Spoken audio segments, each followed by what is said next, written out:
Hello, and thanks for joining me on another edition of Real Money Stories, where I speak to really amazing people about their money journey, the role of money, what they've learned, and so on and so forth. And I'm really excited to be joined by someone who I feel like I really know, right? But I've never spoken to him ever in real life. He's a really, really prolific guy on Instagram. He's a great role model for lots of people. Just a generally nice guy from what I can see. So I wanted to get him on the show. It's Mr. Jazz Rose. Hi, Jazz. Hi, Jason. Thanks so much for having me on the show. Absolute pleasure to be here. No. Well, look, Jazz, do you want to just tell people kind of like, how you've got to where you are now and kind of what do you do? How do you feel your day? And then we can go back on the backstory.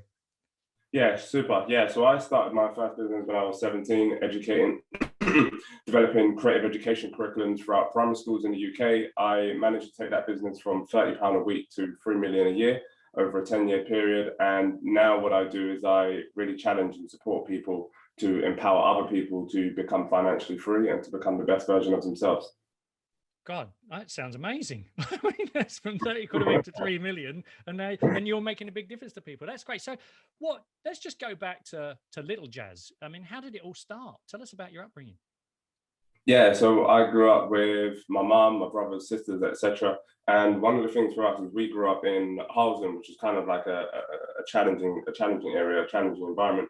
And then we moved to a place called Perivale, which was like really quiet, really calm, complete contrast, right? So one of the things about Harlesden that was really, really great was that it was a very creative environment. Everyone was aspirational, very creative. We had like the best athletes, the best artists, all that sort of stuff.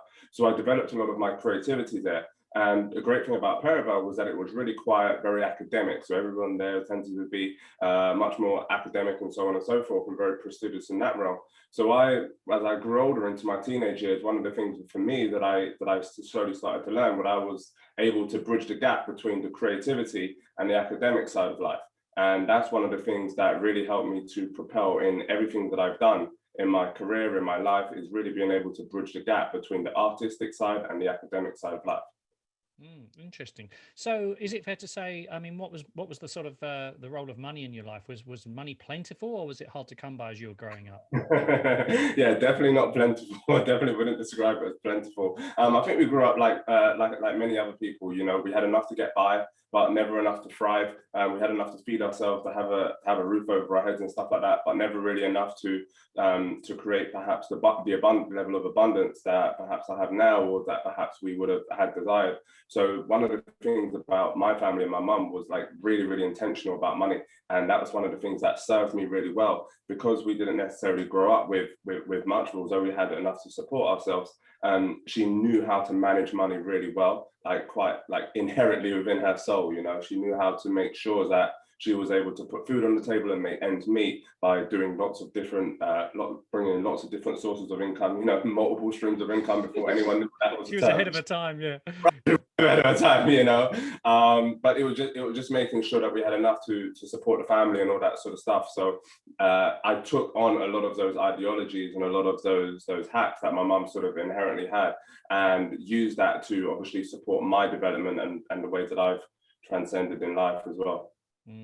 So it's interesting. So your mum was quite a good role model for you in terms of sort of controlling and getting a handle on money, and obviously creating it. But it sounds to me like you and you had these different influences as you were growing up. But what was your view about the role of money in life? And were you very materialistic as a teenager? You know, because there's a difference between consuming and accumulating and growing.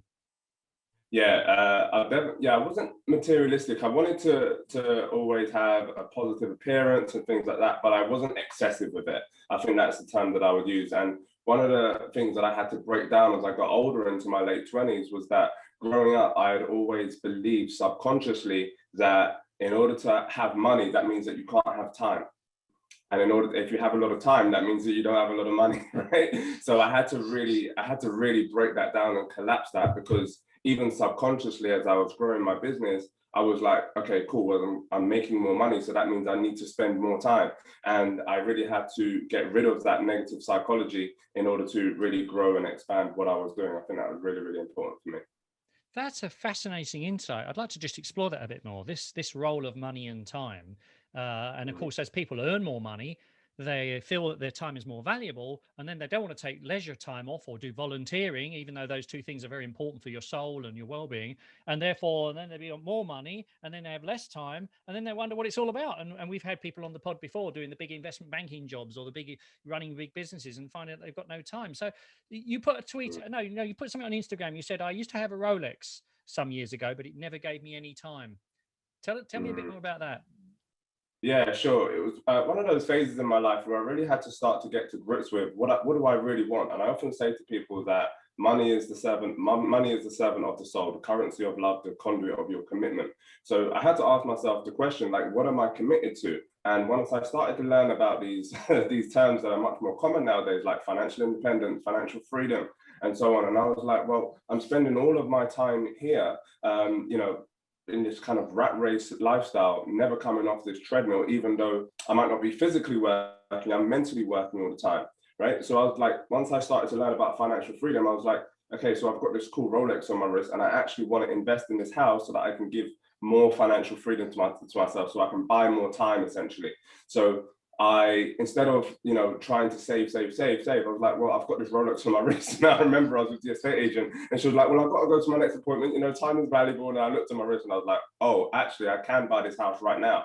So I bought the house and sold the Rolex, put the Rolex money towards the house. And that was a great elevation for me, because that house was actually the one that tipped the balance for me, which enabled me to become financially free.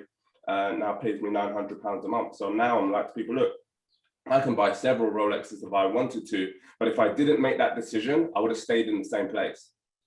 That's a great insight. So we've got an item which is beautiful in its own right, but doesn't produce anything. Could go up in value, but it's not doing anything.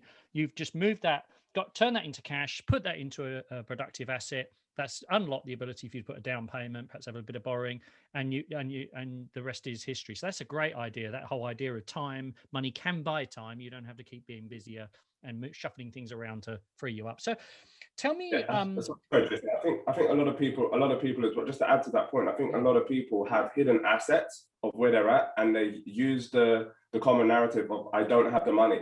But sometimes we have the money hidden in spaces where perhaps we don't always look. In plain sight, yeah.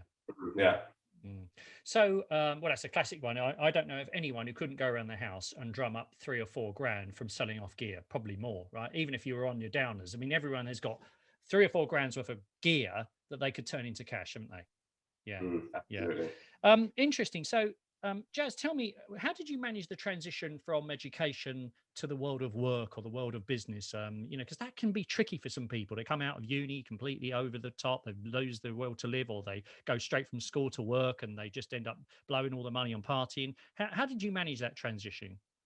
Yeah, it was quite a tricky transition for me, Jason, because I came out of school and I was destined to become this professional footballer, and obviously that didn't quite work out for me. So then my mum was like, "You got to go and get a job." Hang on. Why didn't you do that? Was it because you weren't good enough, or you had an injury, or both? A little bit of both. I was never good enough to be like Premiership level, but I always saw myself as playing sort of like League One, League Two, and doing really well in that realm. And it didn't quite work out for me. So then I had to start to look at giving out my CV to WH Smiths and Woolworths, wherever I could find the opportunity, and no one gave it to me. So a little bit later down the line, a couple of my friends that I used to play football with was like, "Hey, come and do some coaching with us and whatnot." And that was really the start of my coaching journey. And then I was able to transition that into an education company that impacted 50,000 children every week over the long course of that career. So hang on a minute. So you fell into coaching, it's fair to say, because your mate said, "Come down here." You're at a loose end. Mm-hmm. You got into that and realized you like that mentoring, coaching, kind of nurturing role. How did you then go from that to this £3 million a year business? Yeah, sure. So one of the things that when I started coaching, one of the girls, first of all, that I was working for, she said, "Hey, I'm leaving coaching. I'm going into full-time teaching. Just take over this one school for me." That was the school where I was doing £30 a week. And what happened was the head teacher started to look at what I was doing, and they started to be able to see that I was able to bridge the gap between art and academics. I was teaching them football, and I was teaching them the science about friction and weight of the pass and all that sort of stuff in between. And they saw the amount that they were learning. So head teachers would often refer me to other head teachers. It got to a stage where I became overly booked and busy. I was also at uni at the time, so then I would call my friends and people that I knew to come and do the session for me while I was studying or doing whatever else. And then over time, we just managed to build that up. In 2007, I was in my second year of uni, and I decided, you know what, I can make a real go of this. I can really expand this opportunity and take it full time. We were working at about 10 schools at the time. I wrote a letter to all of them and said, hey, look, would love to come and work with your school full time, just kind of on a whim. And 3 of them came back to me and said, yeah, would love to take it on. We signed those contracts. I ended up taking 3 of my guys, employed them full time. And that was the transition for me to say, actually, I don't want to be in uni anymore. Actually, I want to run this business full time. And that just grew and grew and grew and snowballed into something huge over the longevity of it. So, okay, that's an interesting one. So you realized that you started on the uni route, but this business became bigger than anything. And you suddenly thought, actually, uni's not for me. And that's a big decision to sort of, because there's a lot of societal pressure, or your mum, or what you think internally. So you've had to cut, you know, if it's not working or it's not for you, you got to pivot, haven't you? You got to move, right? So that was good. But what did you learn about yourself? It's all very well thinking you're good at coaching and you can mesmerize the kids and get great results, but there's another thing to scaling it and getting other people to do it. You know, I can't even get my wife to employ a cleaner to clean our holiday home, right? Because she said no one will do it to her standard. I said, well, no one alive that would do it to your standard. They will do it good enough. She said, no, I'm doing it. I said, Jane, you're a multimillionaire. Why are you cleaning your own holiday home? She goes, because I know it's done right. Anyway, so I digress. So how did you make that transition from you know, to a business owner? Because like, we're not built always, you know, there's one thing being a great technician, if I can use that term, and doer, and another one building and growing a business. Yeah, sure. And I had to learn that very quickly. And I'm one of those people, I'm a very autodidactic learner. So I learn by doing stuff. And first, I had to, over the first 3 years of that business, age between 17 and 20, I was learning everything that I needed to know about coaching and educating children in the right way. And then I started to look at, okay, so how can I turn this into a business? So between the ages of like 20 and 25, I learned absolutely everything that I can possibly know about business and how to grow it, sales, marketing, recruitment, retention, all of that sort of stuff I had to learn and master. And I think that's one of the areas where people fall short when it comes to business, is they learn everything about the skill of delivering the service itself, but they don't spend enough time learning about the marketing, the psychology, the branding, etc., of how to make that business really successful. And did you find a mentor, get some help, or government help, or a friend, or did you get anyone around you could spin off of? Because it's a lonely place running a business, right? Yeah, absolutely. Do you know what, Jason? I wish I did. And I was looking and I was searching, and I didn't have the opportunities that we have today, the accessibility of social media, etc. So I learned all through failure. And I made a lot of failures. As you can imagine, I made a lot of failures, a lot of hiccups. But so essentially, it took me a lot longer to get to the destination of where I took it. What I'd done in 17 years, I probably could have done in 12. You know, what I'd done in 12 years, I probably could have done in 7 with the right guidance and mentorship. But through that process, I've learned an incredible amount and been able to really apply that and really share that experience with other people. And what's been your relationship with money? How has your relationship with money developed since the early, you know, the early days of that, doing the coaching sort of work, all the way through to building this business and then coming out the other end? I mean, how has it evolved? Yeah, it's evolved massively, and I hit a big transition about 3 years ago. And business was going really well, perceptionally. You know, it was big as we had ever been, turning over just over 3 million a year, doing really, really well. And this was a stage where I was starting to separate myself from the business a little bit and starting to spend more time away from the office, etc.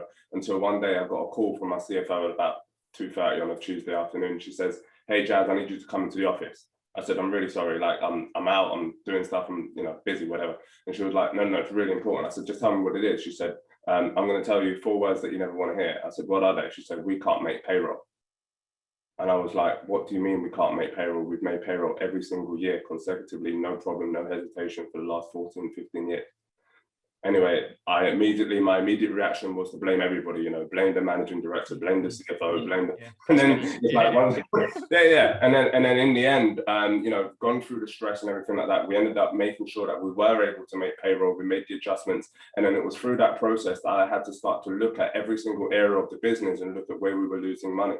And then I started to realize that we had money leaking out of the account like a sieve. It was just coming in, going out, coming in, going out. So you had a big turnover, but lots of trickling little expenses, right?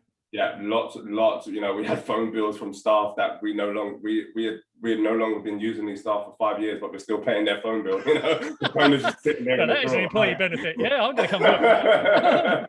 You know, and everything from those loads of those little expenses to the bigger expenses of where you have excess staff that you don't particularly need and etc. Yeah. So we have to drill all that back. So I started to say, okay, well, if I'm losing money in my business life, surely I'm losing it in my personal life also. So that's how I kind of started on this financial journey of learning everything that I used to know that about for me to become financially free, to become financially independent. And then following that journey of reading everything about business, I just started reading and learning everything that I can know about money and how to manage it successfully. Now that's a great story there, Jazz, and thank you for sharing it and being honest, because it's only by being honest, you know. As I say, if there was a triple gold for being an idiot with money in the 20s, I would have got it, right? So there's no shame in making mistakes, but we can share this, and humility is a sign of a great person. So thank you. But that issue of leakages of stuff in the business, leakages in the personal life, not being what we call conscious and aware and proactive with it. And you made a very good point. We always, if you're running a business, we're always too late to cut the non-performing staff or the staff that we can't afford or we don't really need to afford. And things, as you grow, you think size of a business means success. And it's the same for your own money. Just because you're earning 120 grand a year income or 200 grand or 50 grand or whatever your number is, if you're spending more than you earn, or you're not building productive assets and building savings and wealth, or just consuming it all, then you're just a busy fool, right? So that's a really good point. Now, look, tell me, you exited that business, didn't you? So what did you do? Did you just wind it down and close it up, or did you sell it, or did you give it to someone and they paid you £1, or how did you get from that business? Yeah, I sold it last year. Yeah. And that was that was, you know, a great learning curve for me of how to sell a business and how to make sure you get all your numbers right and everything. What did you learn from that? What's your big takeaway? Because selling a business is a bit like a boat. The best time is when you buy it and when you sell it, right? Yeah, what I learned from that experience, Jason, was really learning it, really knowing your numbers and really knowing them inside out, you know, learning about the ratios and the EBITDA and how it all works and, you know, what's going to make it look and appear and also become really profitable for the other person and how to negotiate successfully. Again, like a really powerful skill, again, that we're not taught in school, something that often most of us miss, but really how to negotiate a good deal so that it works for you as well as working well for the other party. Well, you make a good point there, because often the purchasers of your business, if it's your first business or second business, is they've been doing it a lot more than you have. They buy businesses a lot more than you do. So there's an asymmetrical relationship. So probably the people bought from you were quite big boys and girls, right? They knew what they were doing. So you make another very good point there, that getting your business in great shape to sell and maximize the value is a good thing to do, even if you're not going to sell it. Because I know from having worked with family businesses for years, the years that they get their business ready for sale is when they have their best ever years, because they're focusing on all the fundamentals. So as I say, get your business ready for sale every month, right? So sell ready, but not necessarily for sale. So that's a great one. So did you take some money off the table there, or was it just a walk away and you got rid of the liability, or did you get some value out of that? Yeah, I got some value out of it. Not as much as I would have liked, but I definitely got some value out of it in order to we never get what we want for anything we sell. Get what we want. It's all a learning, right? There's always a bit left there, yeah. So then, what did you do after you sold the business then? Did you decide just to focus on building up your personal wealth, or are you still doing businesses, or what did you decide to do after that? Yeah, the focus now. Well, once I sold that business, and a little bit before that, again with the house that I bought in Sheffield, sold the Rolex, got the house. I built up a property portfolio over the last 10, 11 years, and I've got 11 properties now that now pay for. I knew that irrespective of selling the business or not, I had enough to support my lifestyle from the property income. So now it was like a transition once I sold it to come into doing more of personal development stuff around helping people with money and supporting people through that transition, through that process with money as well. And if anyone listening, do go and check out Jazz's Instagram handle. Just tell everyone what your Instagram handle is. Yeah, it's at Mr. Jazz Rose, JAZZROSE. Yeah, he does some great reels and great little stories, and he does it on a piece of paper. It's really simple, and I love watching them. They're lines, you know, more so than watching people on beaches and stuff. It's just, he says, this is how you do this. This is how I've done this, and he does these little drawings. And I love the simplicity, and that comes obviously from your coaching and your didactic learning. You set it out, and you set it out in a way which is very accessible. So what do you think it is when people won't engage with their finances and won't engage with money, or are fearful of it, or feel it's not for them, or it overwhelms them, or they're not a money person? What would you say to them? Because, you know, as you said, you thought you were a better footballer than anything, but you didn't do that. But you've gone on to do okay. So, and you didn't come from what I call a wonderfully advantaged upbringing. So, what do you think? How do you think people can change that mindset? Yeah, I think a lot of people have this fear around money, and we have this friction around it because of how we've often developed and grown up in our environment. I often say to people that school is not designed to make you successful. As wonderful and as inspiring as a school can be, it's not designed for that. It is designed to give you a foundation for you to then build the house that you desire, right? But a lot of people, we automatically think that school is going to build the windows in the house and everything like that and make it look all glossy. But school is just the baseline, it's just the foundation. And then you've got to find outside of school, outside of your existing environment, like what are the keys to access the wealth that I deserve and desire in my life? And really start to look outside of your existing environment and start to read books, listen to podcasts, go to conferences and learn everything that you can about money. Because here's the thing, money has such a massive impact and influence over our lives, but how much time do we actually spend looking after it? How much time do we actually spend nurturing our money? And money grows where it's nurtured and cared for. So if you don't nurture and care for it, it's not going to grow very fast. It's not going to grow very fast, and it's not going to grow very far. And money, I've always said to people, it can be like a naughty child, right? You know, if it's not parented properly, it will be naughty, and it will do the tantrum on the supermarket floor, and it sometimes has to be sent to the naughty step, right? Okay, so that's how it becomes a normal person, you know, a decent person. So money needs parenting. Yeah, got it. Look, I'm interested to know. You post quite a lot of pictures with you and your partner, and you're both smiling. And that's great. I'm just wondering, I'd like to touch on the issue of money and relationships and what you've learned and what perspectives and thoughts you've got about that, because it is if not the number one, it's the major cause of relationship breakdown and certainly divorce. And I just wondered what your thoughts or philosophy is when it comes to money and relationships, and certainly those close relationships. Yeah, I think it's so important and pivotal. You know, there's three relationships that come into play with that. There's the relationship you have with yourself, there's a relationship you have with your money, and there's a relationship that you have with your partner. And you've got to make sure that you have control over all three, and making sure that you're hitting those parameters to the highest point, right? I think that everyone has a different money mentality, and this is something that I teach people as well. It's like sometimes you can think, okay, well, my partner's a spender, or my partner likes to, why is she cleaning the holiday home? This makes no sense, right? And one of the things that I've had to learn is that that my partner's money mentality is her money mentality, right? So what I've got to look at is how can I support that money mentality whilst also making sure that our money is being nurtured and cared for, whilst making sure that the things in the house are taken care of, etc. So it's really about tethering that balance and supporting that. But here's the question that I asked my partner, because she's like, she's a spender, right? She's a spender. I'm more of a saver, investor type of guy. So I said to her, what do you love to spend on? And then she was like, well, I like to spend on clothes, this, that, and the other.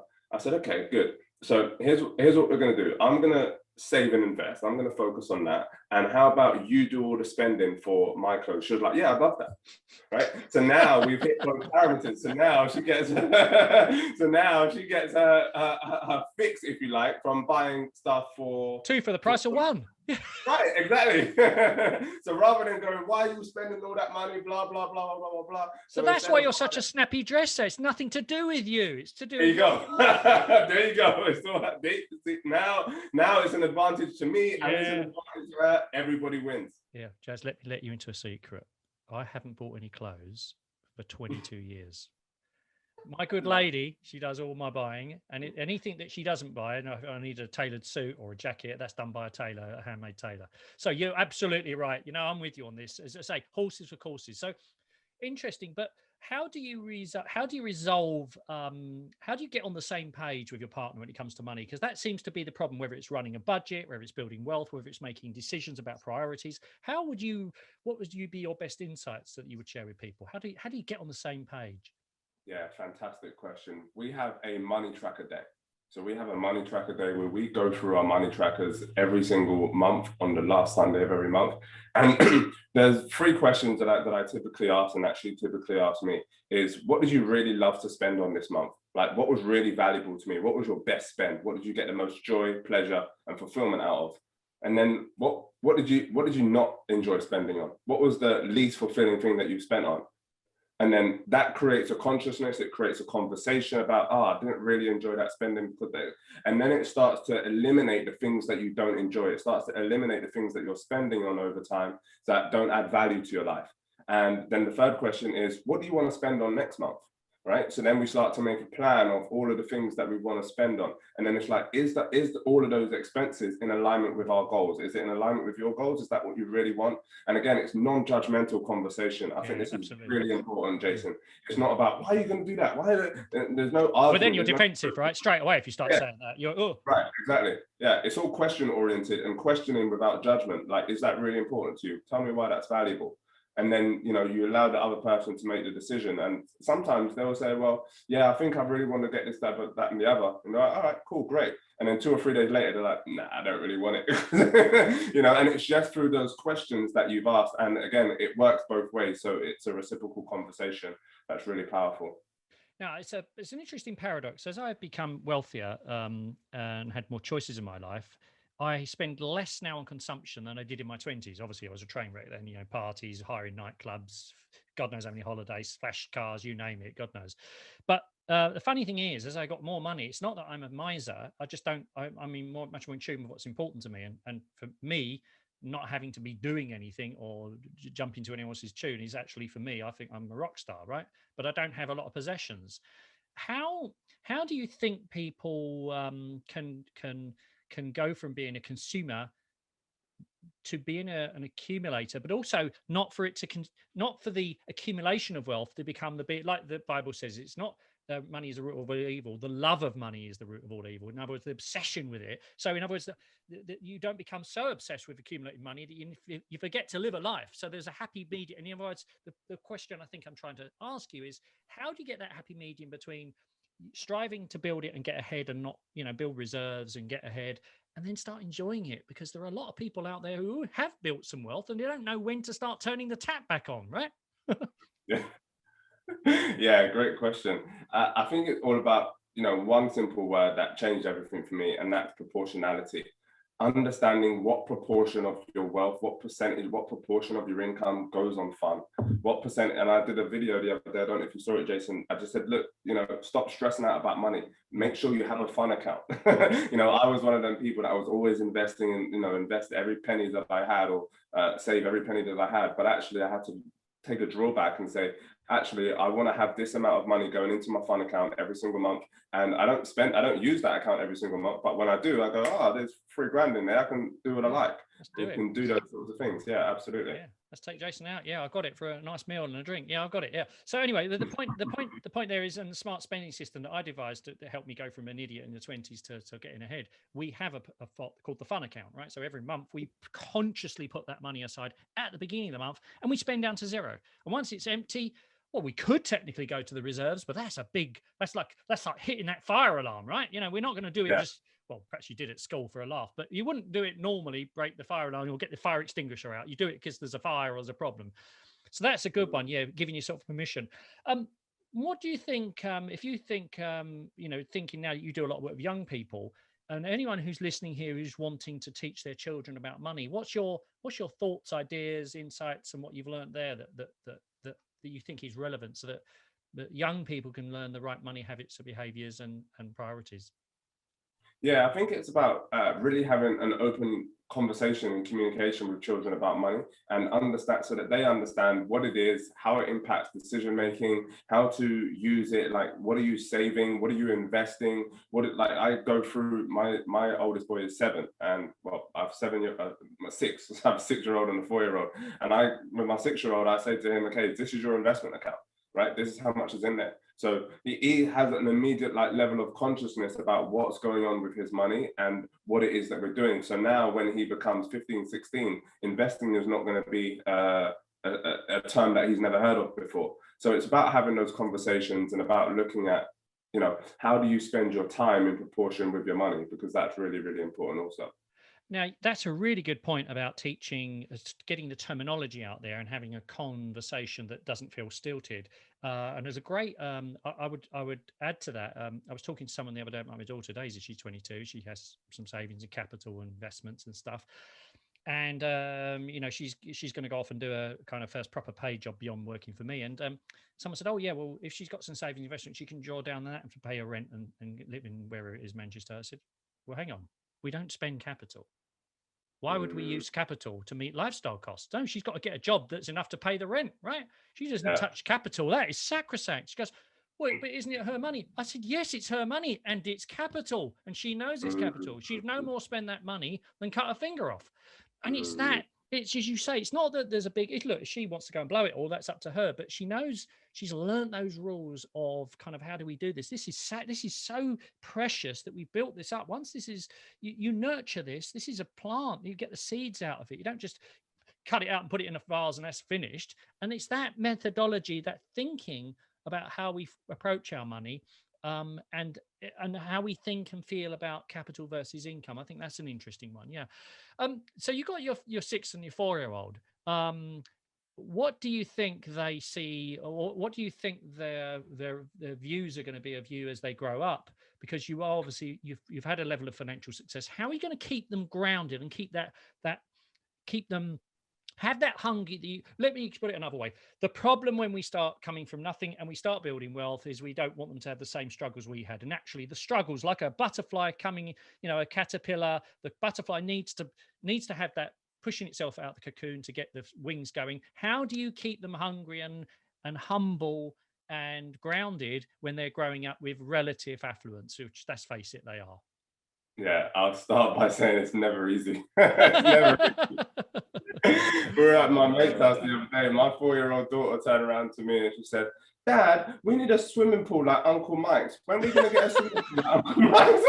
Not everybody walks around in their house. It's incredible. When Uncle Mike pays for the chemicals, yeah. It's crazy. It's crazy. One of my friends, I was around my friend's house the other day, and one of the things that he says, what he does on his TV screen as a screensaver, he has a picture of where he grew up, which is like old flats. And now he lives in like a beautiful house. So it's just like, I just remind these kids, this is where your dad grew up. This stuff don't come easy. So I think whatever it takes to really communicate that, whether it is making sure that you take the children on experiences that are not perhaps lavish, so that they can see perhaps like the way that you've grown up and the money habits that you've learned, and really find a balance between the two, because they don't need to, what I say to people is that they don't need to live in that environment that I used to grow up or whatever, but they need to understand it. And it's about having that balance of, you live in a wealthy environment now, but understand of where it came from and how it came about so that you can start to make good decisions.